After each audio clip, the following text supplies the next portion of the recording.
With a diverse background spanning academia, government, and international organizations, Dr. Kumar has held several influential positions. He is a prolific author, columnist, and speaker, focusing on India's economy, national security, and socio-economic development. His deep expertise is rooted in his academic qualifications, holding a DPhil in economics from Oxford University. He has been a senior fellow at the Center of Policy Research, a chief think tank in Delhi, the principal economist at Asian Development Bank, and the economic advisor in the Department of Economic Affairs, Government of India. Dr. Rajiv Kumar's multifaceted career reflects his dedication to advancing India's economic growth and societal well being through informed and innovative policy making. We are extremely grateful to have you with us today, sir. I now request our Vice Chancellor, Dr. Ajit Ranade, to felicitate Dr. Rajiv Kumar.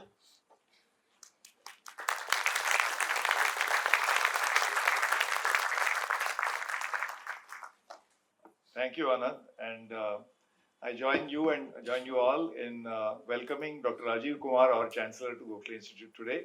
As she said, Dr. Kumar actually has a very, distinctive and unique combination. He is, as she said, he holds 2 PhDs in economics. But more importantly, his long career and career of distinction has spanned academia, industry experience, think tanks, including multilaterals like Asian Development Bank and government. So not, very few examples I can think of where someone who has spanned this entire spectrum and still continues to be fairly young at heart and, very easy to engage with, always open-minded about ideas. So I'm really delighted that he's here with us today, and we are, of course, fortunate to have him as Chancellor of Gokhale Institute. So today he's going to talk about his ideas. He, of course, among many other things that he's done, he also founded an organization called Pehle India Foundation. I'm sure he'll say a few things about it.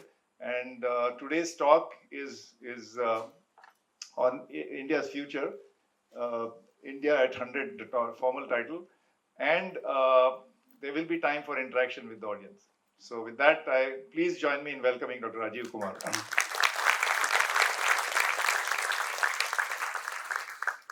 Thank you very much, Ajit. Dr. Vijay Kelkar, my first boss in the government. Thrilled to see you here, sir. Ajit Ranade, faculty members, distinguished guests, and my young friends.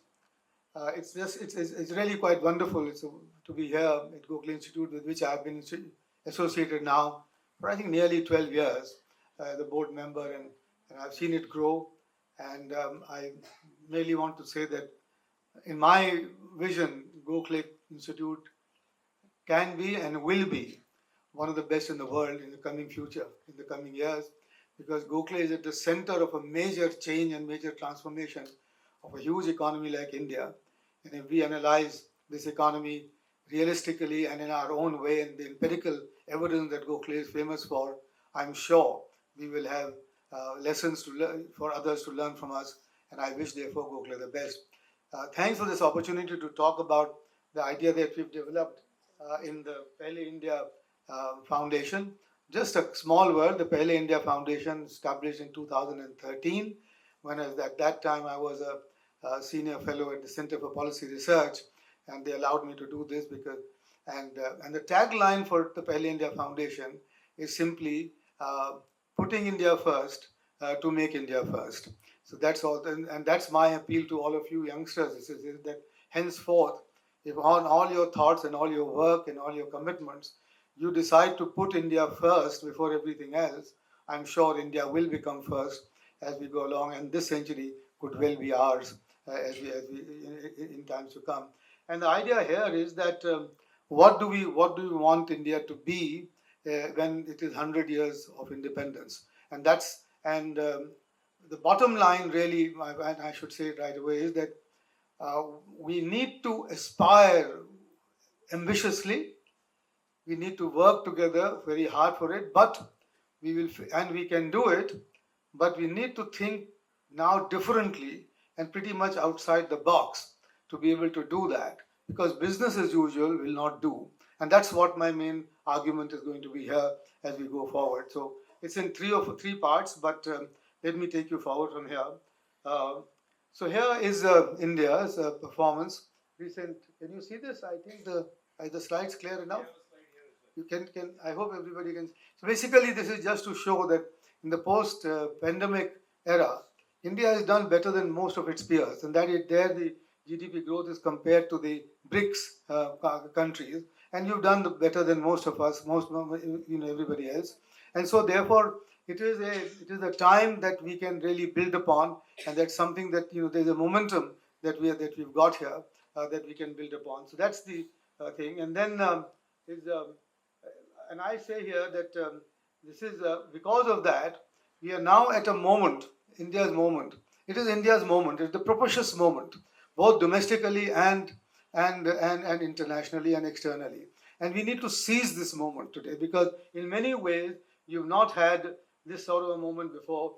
In our time to come. They sort of say that many macro, variables that we've got here are now favorable to us. Our demographic, structure, our debt to GDP ratio, our external debt to GDP ratio, the way we have done sort of little bit of fiscal consolidation, our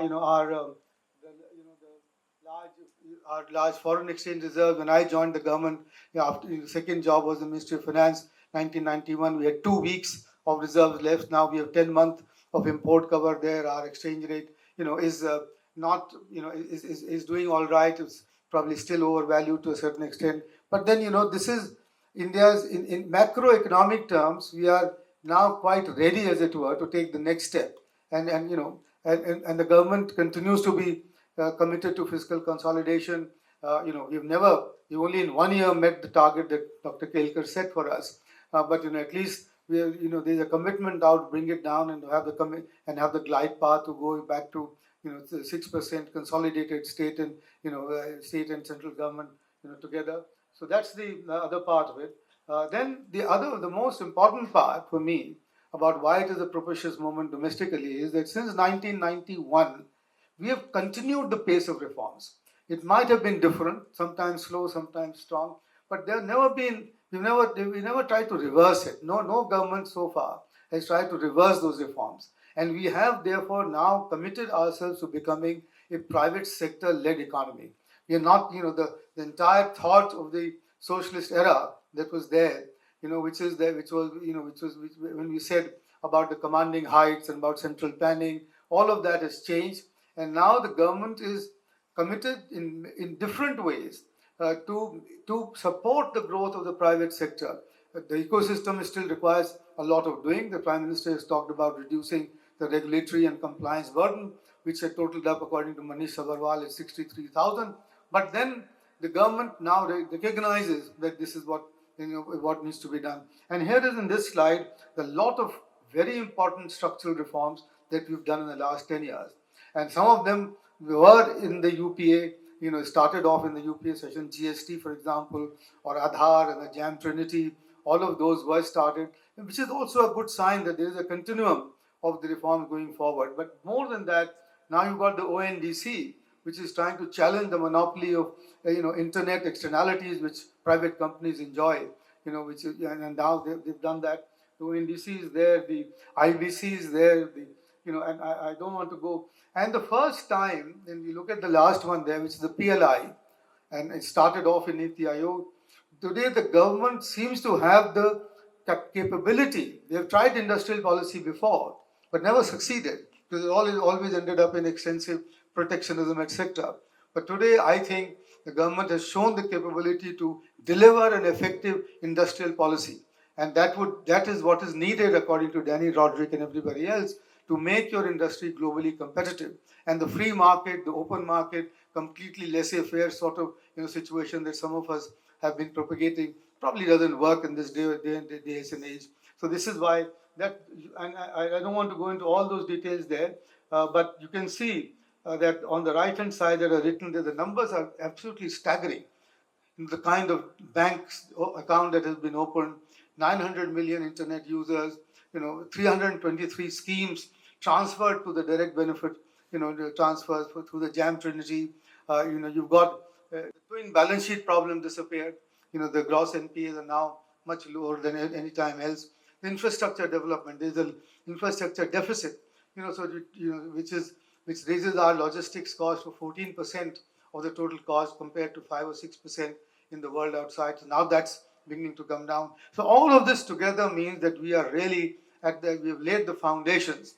This, along with the macroeconomic stability, the fact that we have a post-pandemic growth rate which is higher than most of the other countries, all the countries of the world, means to me that we can now hopefully finally take off in the manner that that we want to do so going forward.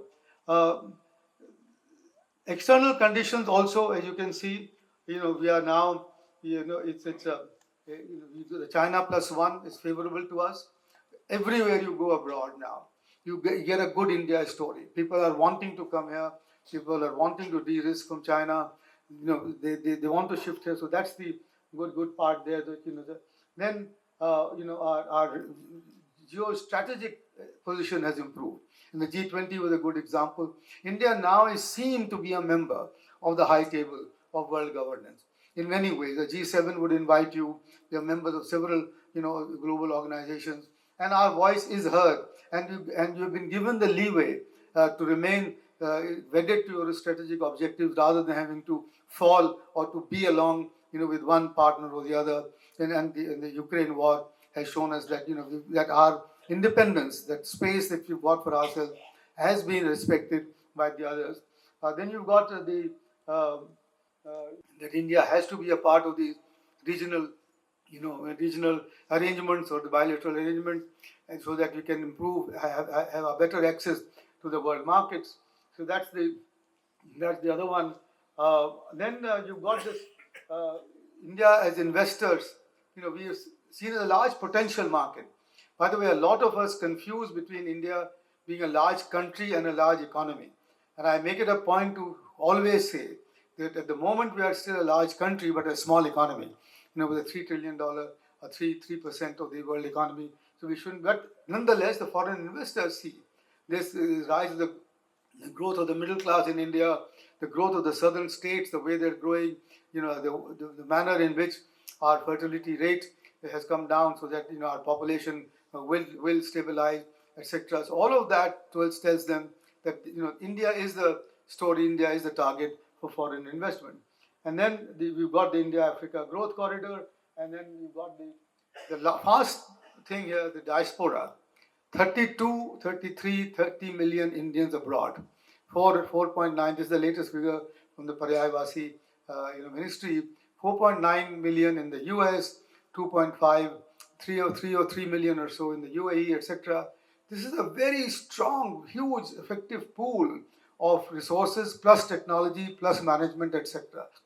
And we have to learn to tap into this in as effective a manner as the Chinese have done in the past. And if we do that effectively, I think this can become a very big external influence for our growth going forward. So both domestically and externally, this is, in my view, India's moment. We've got to seize this moment. And this is seizing the moment, because why is it important to seize the moment? Because we can say, well, why not just let's grow at 5%, 6%, etc., and we can be happy with it. Because, there is a real danger of the middle income trap and us falling into this. And I've given you examples here of the Latin American economies and the Asian economies. The former are all messily into the middle income trap. They were all ahead of all of us. Argentina in, I think, 1910 was the highest per capita income in the world. And today you can see what the situation is. Argentina, Brazil, Mexico, etc. The Latin American middle income trap, and we need to go into the reasons for it in India. I think Gokhale would be a good place to go into why did they get caught into the middle income trap? Why didn't they break out of it? Because maybe it was the import substitution philosophy that they adopted at that point of time, which led to this. Could be the inequalities that have been led to this, because the society was so unequal, economies were so unequal, whatever the reasons. But look at the Asian economies on the right hand side. They all were less developed than the Latin American counterparts. But today all of these economies, the Korea and China that I mentioned here, Korea is already a member of the OECD, $32,000 per capita. We always used to say in India when I grew up, oh, we can't compare ourselves to the Asian tiger. They're small economies. Their lessons don't apply to us, etc. But now look at China. I mean, China and us were the same GDP until about 1970. And 1990 also they were only slightly ahead. But today they are 5 times our size. That's what they've been able to achieve. And you have to face the fact that they've achieved that being an export-oriented economy. I mean, and I'll show that in the next slide. And this is a comparison with China that you've got here. Our per capita income and Chinese per capita income were 6 or 7% of the world GDP, world per capita income average. We have gone from 6 to 18, which is wonderful, but they've gone from 6 to 85. The percent of the average global per capita income. That is what these are the yellow things that you are seeing there. The blue things, if you notice, tell you that our per capita income in Chinese in 1990 was identical almost, 326 or 306. The economy is 18 trillion, and we are about 3.7 trillion. And look at the right-hand side, which is the export numbers.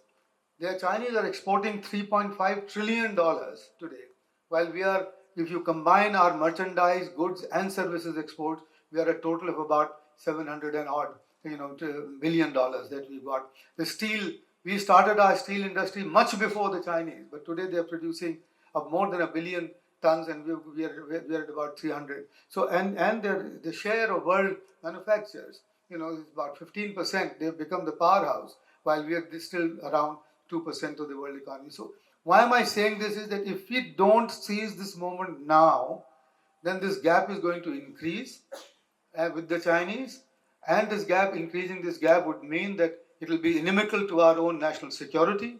Already the region around us, our own South Asian, neighborhood is being squeezed. They've got, and you can see that every time.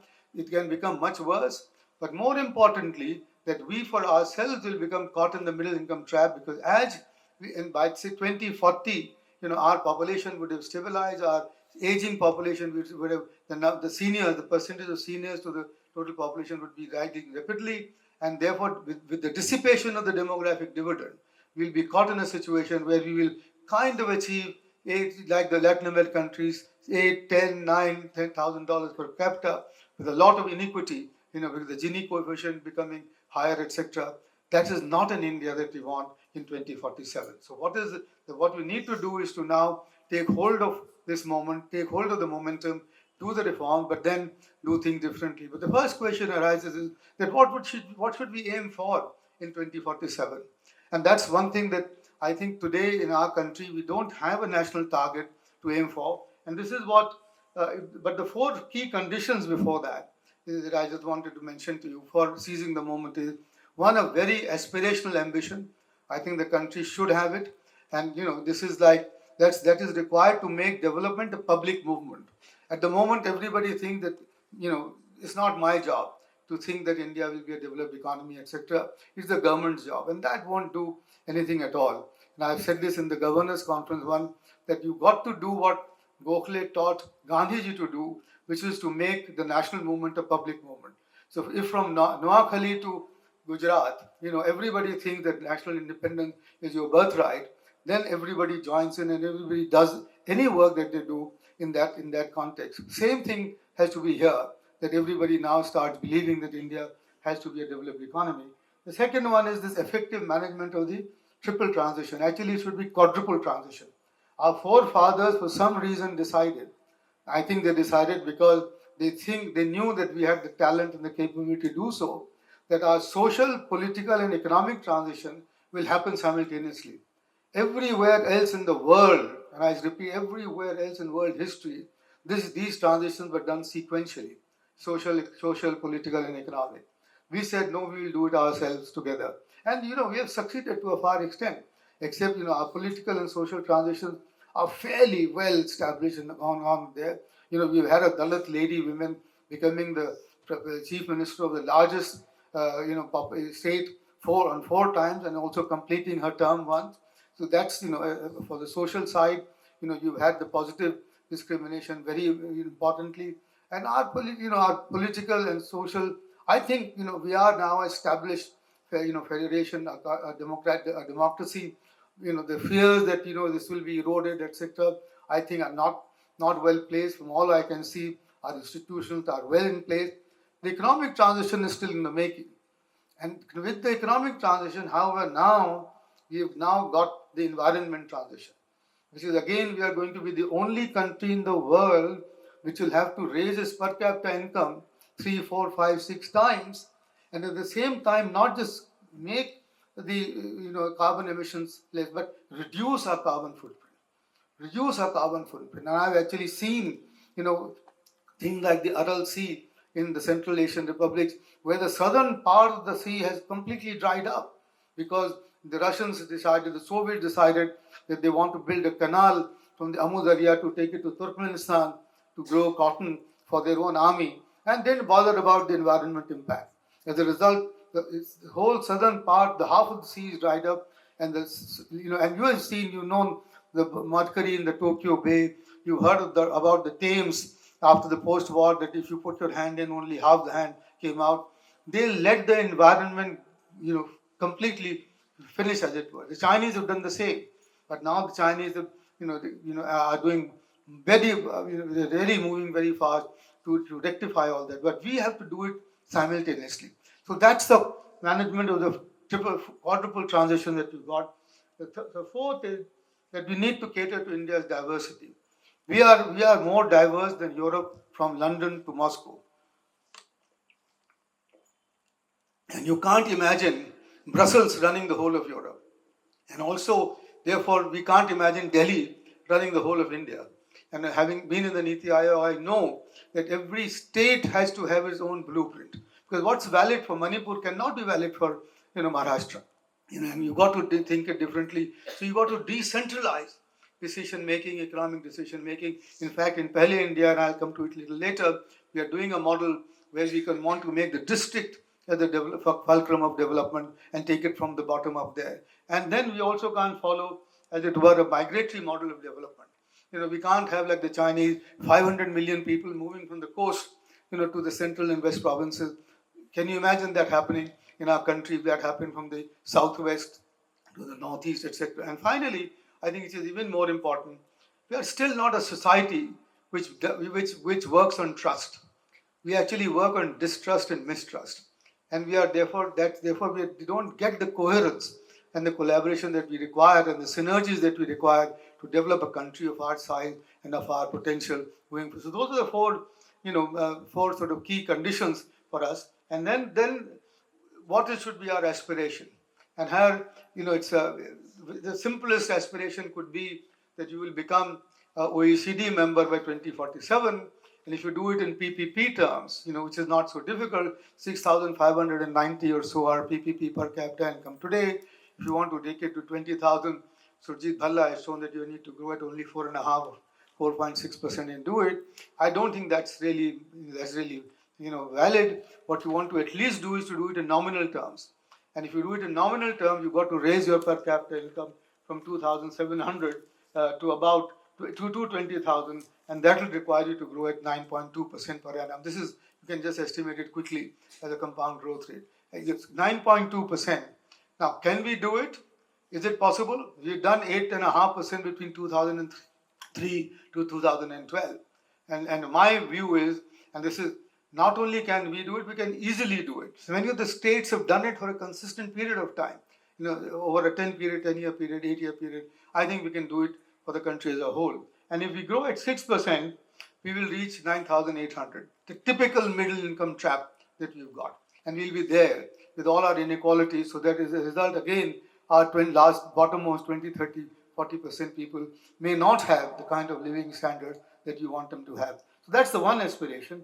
The second aspiration that is even better, in my view, is that Angus Madison tells us that in 1850, India's share of the world economy was 18%, 18.5%. It was, by the way, 30% in first century AD, according to the same work commissioned by OECD. Why can't we aim to regain that share by 2047? Because after all, we can think about 200 years as a blip in our history. and which blip we want to erase as we go forward.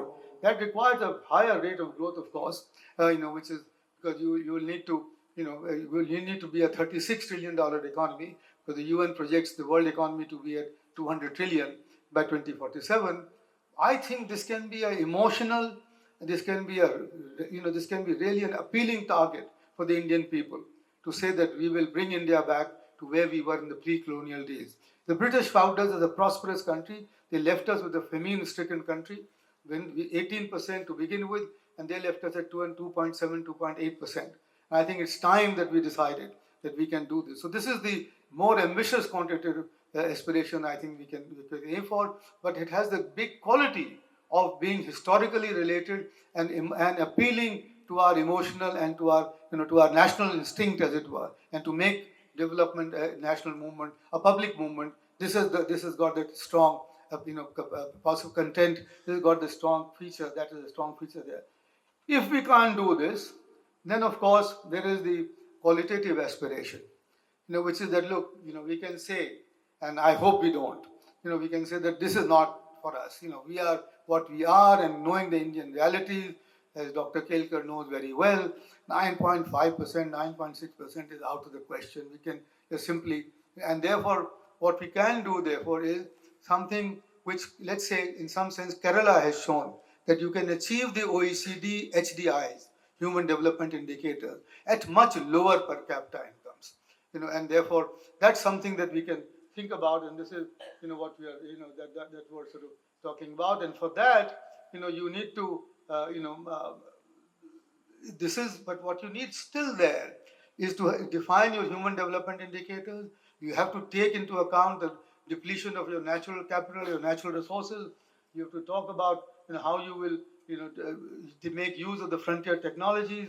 You need to decentralize your decision making. Even for those things, all of these new things, as it were, the new way of thinking will have to be adopted. Even if you wanted to achieve a sort of not quantitative but a qualitative aspiration of making India's HDIs better, as good as OECD, but at much lower per capita income. Then for that, what you need to do is you can define a gross welfare product, and whose components will include growth in per capita income, of course, but then look at the last bullet, as I think Francois Bourgogne, the World Bank chief economist, said, you need to focus on the growth of the per capita income to the lowest decile every year.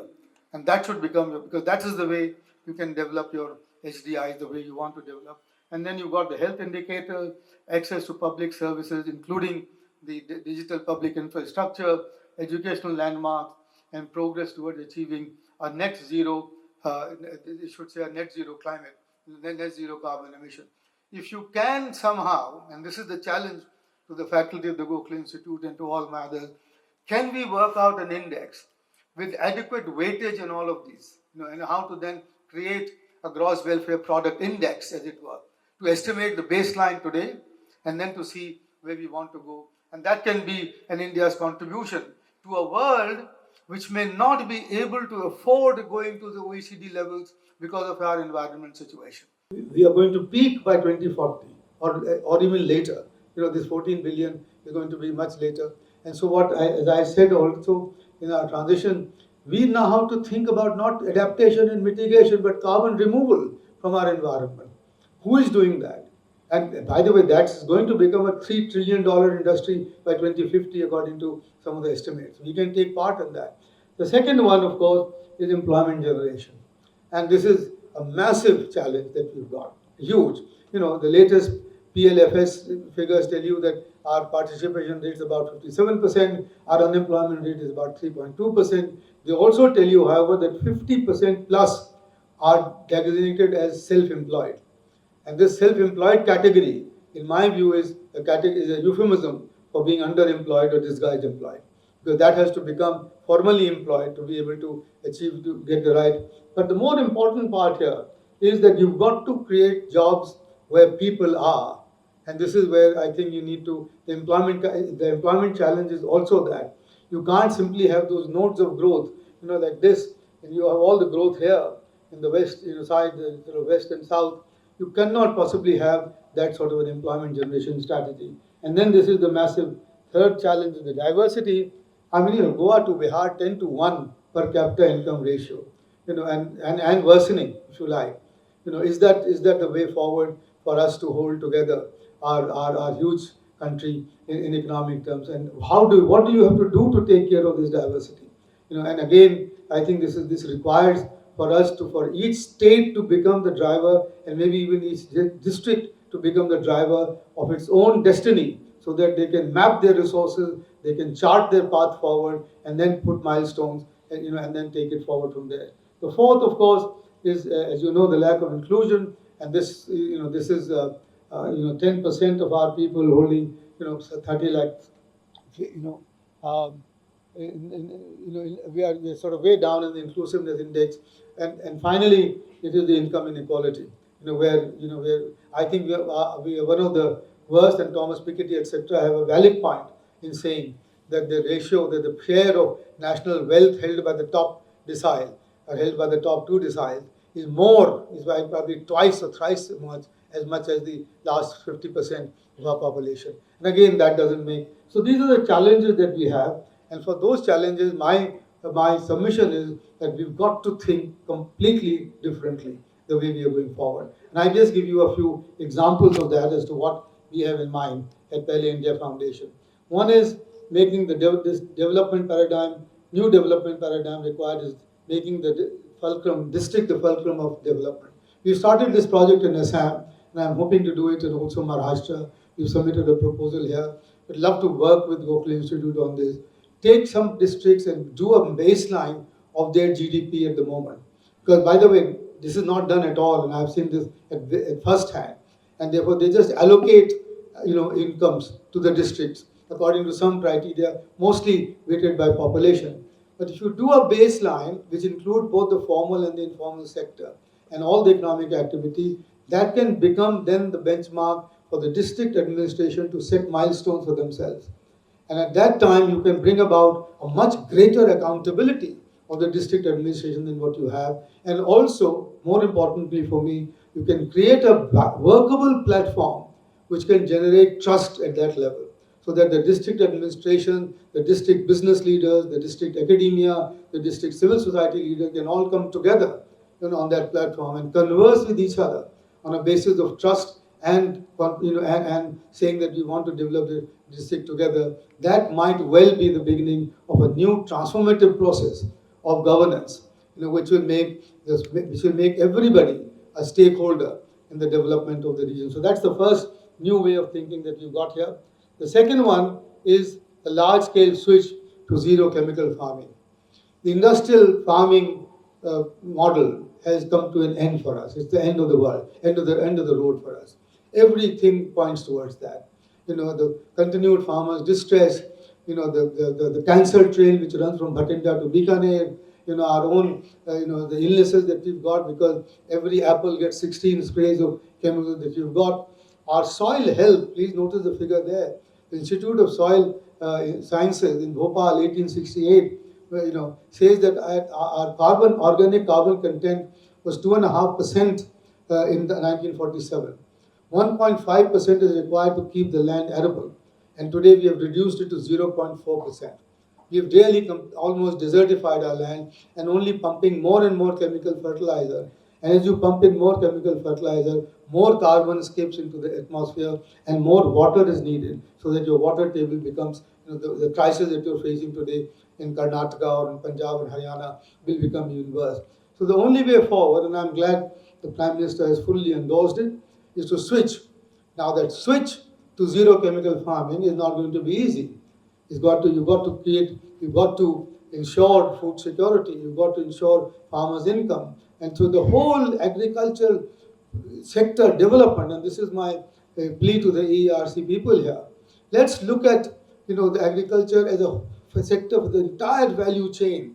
10% of our agriculture produce, or 12 is at the moment processed. Why should it be like that? How much of it is wasted? I believe 70,000 cold sources are needed in this country. The investment doesn't come through. How can agriculture become attractive to the younger generation to go back and become profitable? And please believe me, and I've seen this figure, that our agriculture sector is still really quite backward compared to everything internationally, because we are trying to apply the industrial model of agricultural development. Bruno Doran and Sophie, two French economists, have done some amazing work on it. We are trying to apply an industrial model of agricultural development on a country where 84% of land holding are less than 1 hectare. Now, how does that work, and how does that become viable? When people have got that. So this is the other big change that we need to have in our country. It will require everybody on a contribution. The third one, that example I give, is generating jobs where people are. I think it's now becoming a human right concern as to people who shift hundreds of miles away from their families and go back to their families once or twice a year, etc., etc. This is unviable for many other reasons. So how do we generate more, jobs in the in UP, Madhya Pradesh, Bihar, Jharkhand, Chhattisgarh, the Northeast, which is where the migration takes place. And President Abdul Kalam and Professor Indresan had a good model there, but it's never discussed. Prior to that, Nanaji Deshmukh tried his hand, and I visited Chitrakoot to say that you can make a viable, model for job employment generation, etc. You've got to rethink this. Now, people will tell me that why are you messing around with the model that is working so well, which is migration takes place, all these people come to the south and the west and go back.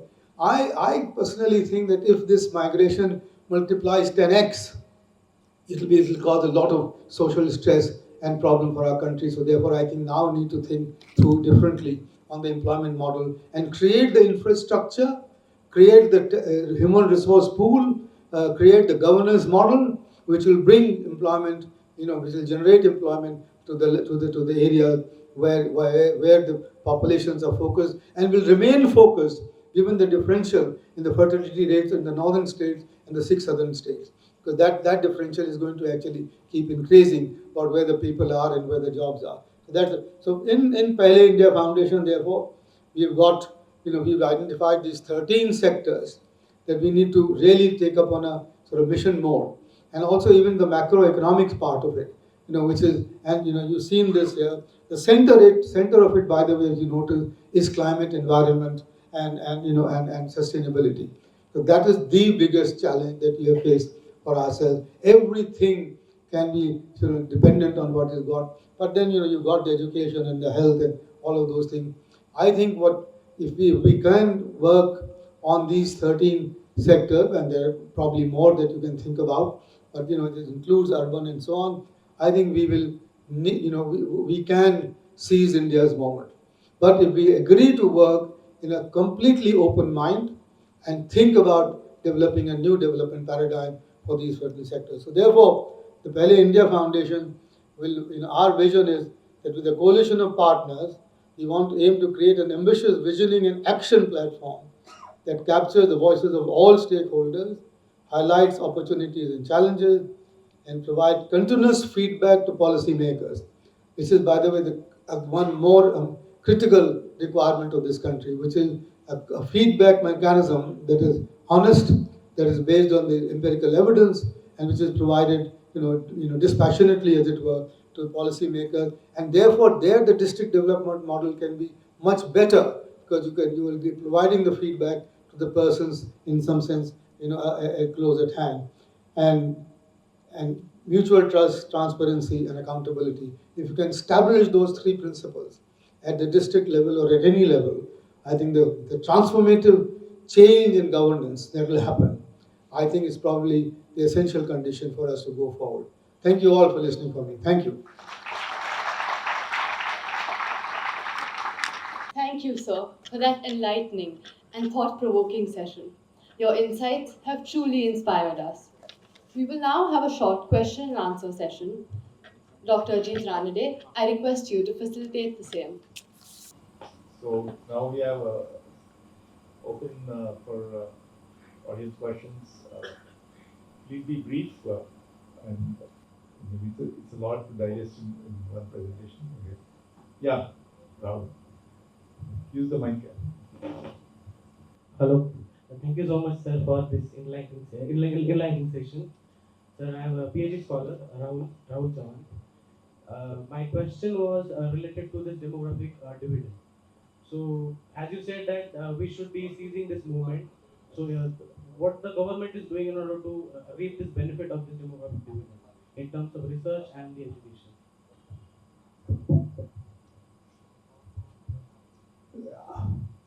Now my point was that whatever we are doing is, we have to do it differently. So therefore, there's hard for me to say, give you all the schemes, the Pradhan Mantri Kaushal Vikas Yojana, the national education policy, etc., etc. All of that is there. But the point still is that according to the Pratham survey, people between 14 to 18 years of age can't actually comprehend or study. People in 5th or 8th grade can't do whatever is required in 2nd grade. So what you need to do is to ensure the access to good quality education in our country, which is available to all. The education system, the basic education system, is actually pretty much privatized in this country so far, which I think makes for the deepest inequality that you can think of.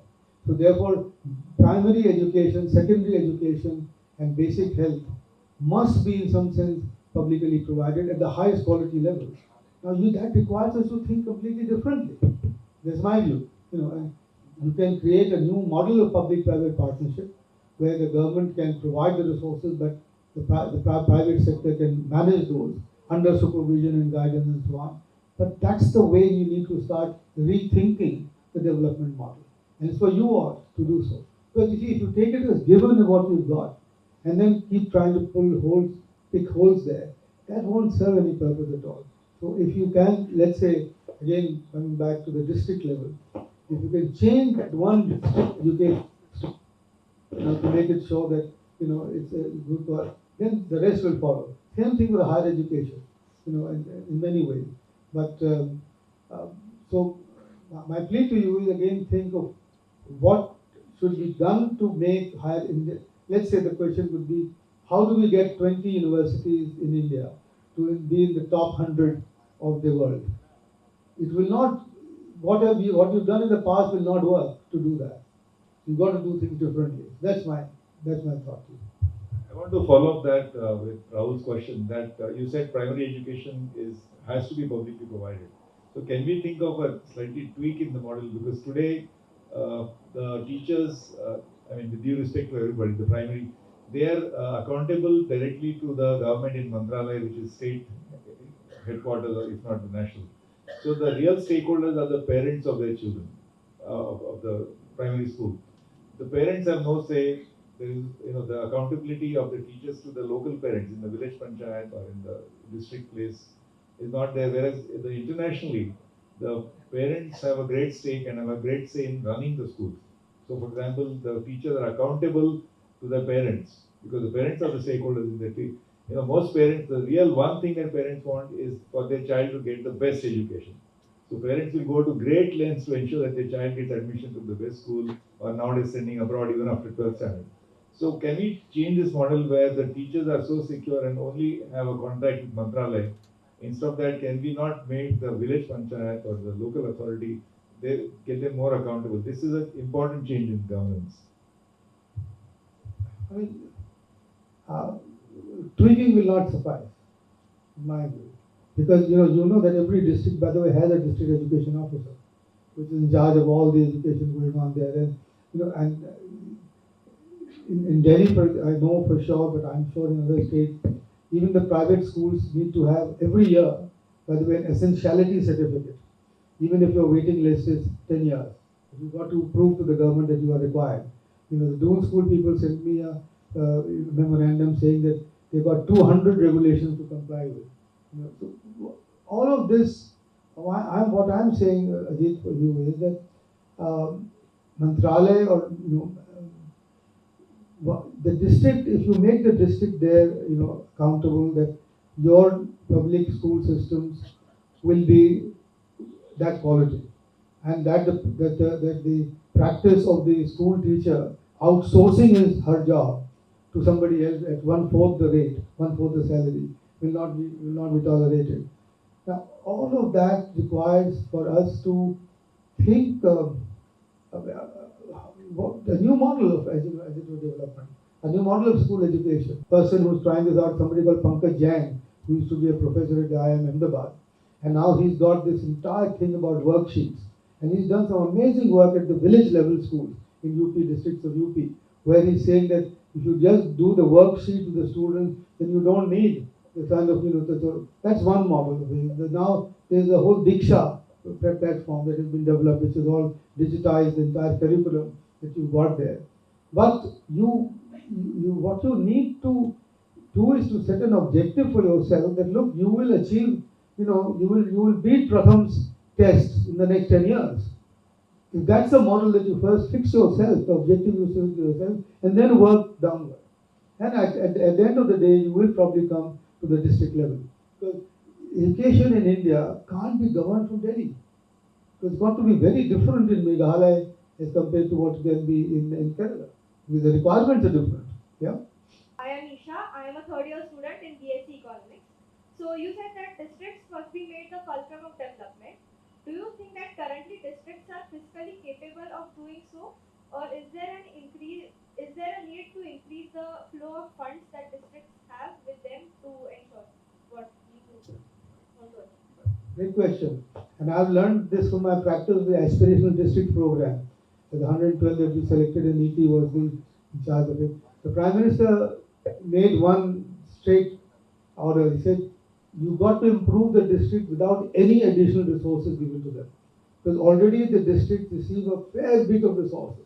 I mean, in each district you go, there's a board in the district magistrate's office which lists about 36 schemes which are running in the district. For each one of which there is some resource allocated to it. It is what is required is the transformation of governance in that model. I worked with the Hapur district, and I was shocked to see the district administration is at least about 150 people. And then I visited many aspirational districts.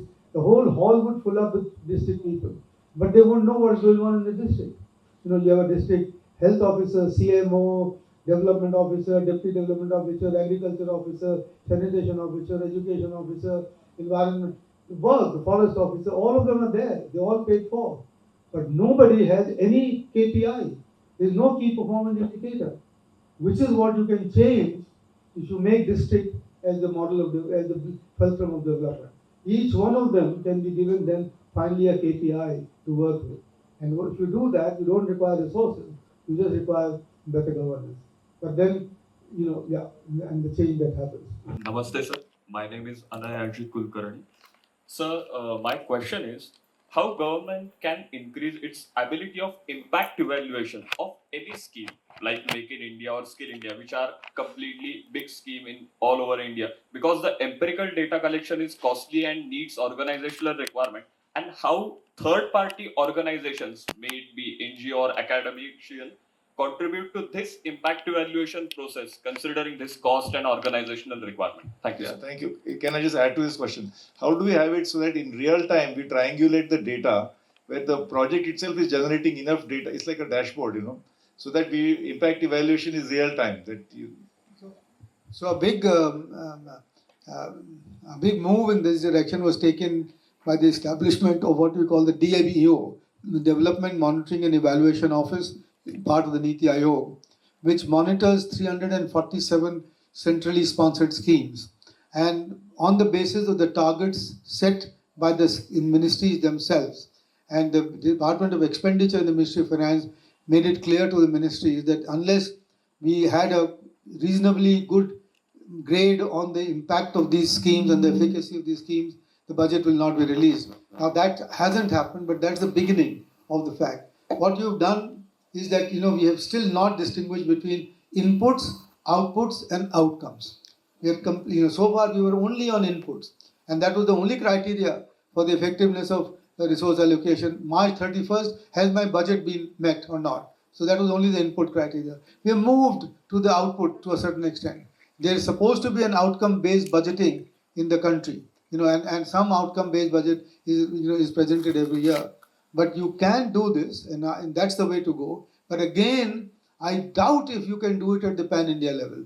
I doubt very much if you can do it at the pan-India level. So therefore, you've got to bring it down. And I think ultimately the working of the 73rd and 74th Amendment, which brings it down to the Zilla and the Gram Panchayat, etc., will have to be done. But my suggestion at the moment, the middle way forward, is to make that happen at the district level. But start off by saying as to where you are. Nobody in the district knows where you are at the moment. Now, there is no baseline at all. So if you start there, then again I think we can build on that in terms of impact. But very important what you said. But again, it's not. It'll take time. But you need to rethink the whole, development and governance model for it to actually take shape. Okay, maybe we'll take 2 more questions. Yeah, one I think at the back. Hello, sir. Myself Rajiv, I'm PhD student. Recently, Niti Aayog CEO made one comment on poverty percentage. Sir, he made comment on India's poverty percentage now to below to 5% level. Do you think that we are our poverty percentage really in below the 5% level? Okay, can we take both the questions together? The person at the back just.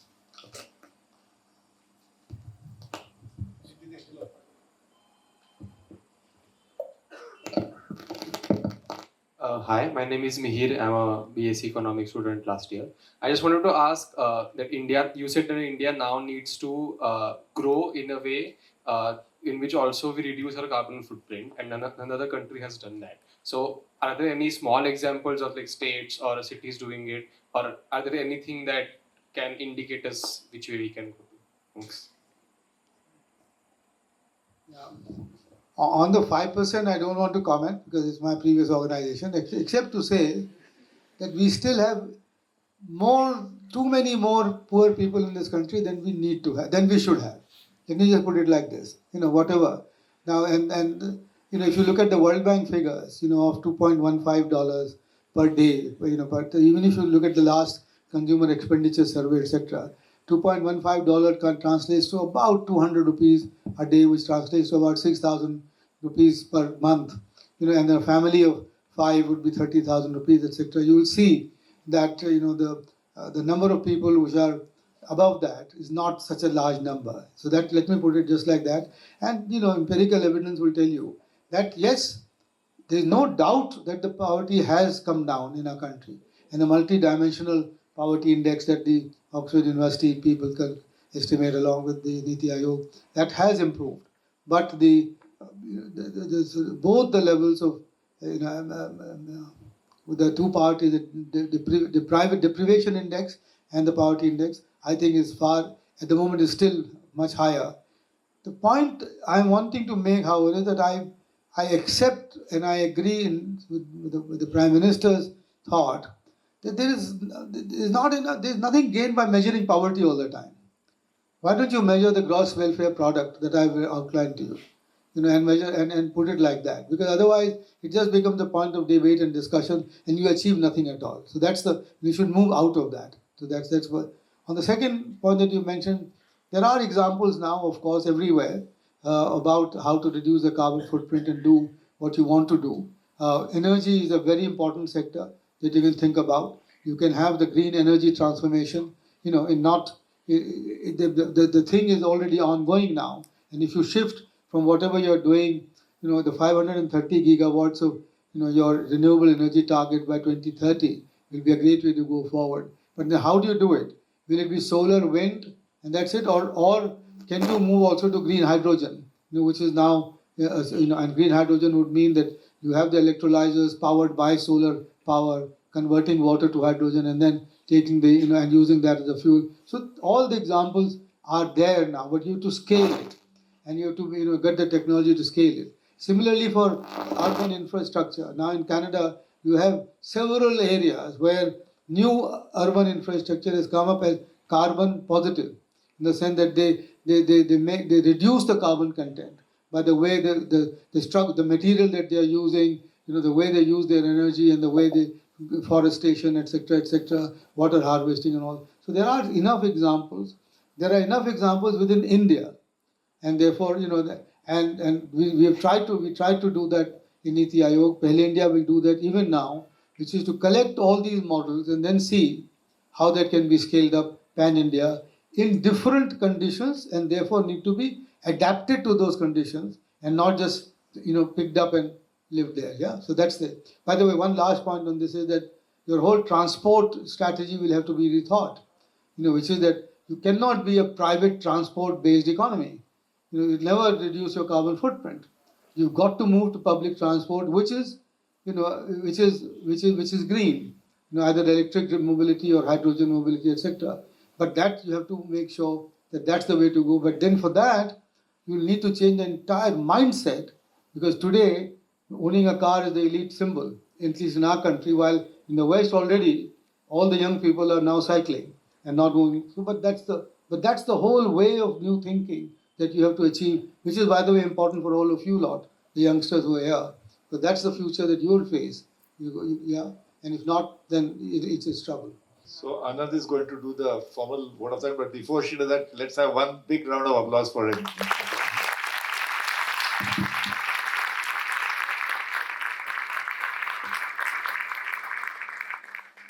On behalf of all of us present here today, I extend our sincerest gratitude to Dr. Rajiv Kumar for gracing us with his invaluable insights and expertise today. Dr. Kumar's session has been incredibly enlightening, providing us with a deeper understanding of the economic challenges and opportunities facing our nation. Your guidance and vision are invaluable as we navigate the complexities of India's economic landscape. Last but certainly not the least, I would like to express my gratitude to our Vice Chancellor, Dr. Ajit Ranade, all the faculty members, staff, and students who have contributed to the success of today's event. Thank you.